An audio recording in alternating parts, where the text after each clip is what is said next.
Hey, it's Diamond Jim. I'm doing part three of my Batman movie reviews. So we'll just start off you know, at Batman Begins. Okay, it had been, I think, what, 7 years or 8 years, since Batman and Robin didn't do so well.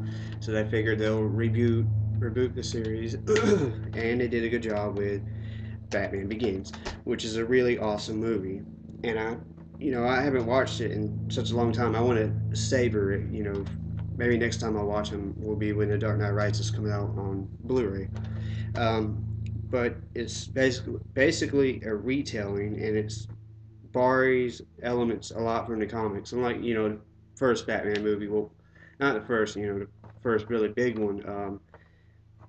Made it to where the Joker killed his parents. And this one, it's can't think of his name, but he's the guy that killed his parents in the comics, I believe. So yeah, I didn't know that at first. So I was kind of confused when I first watched it. I was like, wait, wasn't it the Joker?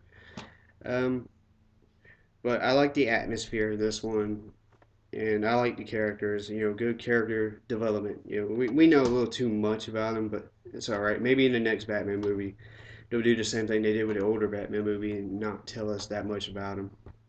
Just have him show up.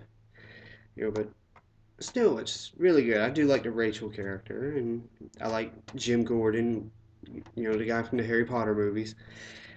It's, the thing I pretty much didn't care for was the Batmobile or the tank or whatever it's called. That's just not a Batmobile.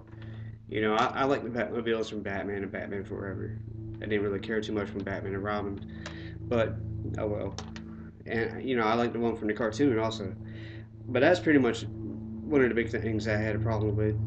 And the ending is whoa. When I first saw that, I didn't know if there was going to be a second one, and I was pretty much like, you can't end it there. And they did. But soon after, we heard that there was going to be another one, and I couldn't wait. We had to wait 3 years for that one. But Batman Begins is an awesome movie. Give it straight 5 stars like I did the first Batman. And of course, the next is the all-time classic, even though it's not that old, The Dark Knight. A really good movie, and Heath Ledger as the Joker is really, really scary. It was scarier than Jack Nicholson, scarier than Mark Hamill.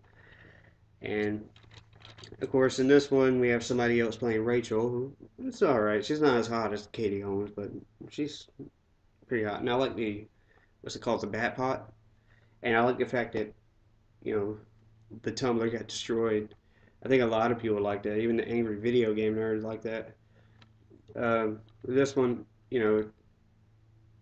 Joker's just really, really scary, and it's filled with explosions. You have no idea what he's going to do next. And of course, I'm not going to spoil something. Well, if you have seen the movie, you know what I'm thinking about. And if you haven't, are you hiding under a fucking rock? But yeah, Christian Bale returns as Batman, and I give this one, 5 stars also. But the thing is, the same thing with the first one is you can't end it there. What the hell? And of course, instead of waiting 3 years, we had to wait 4 years, and it's coming out.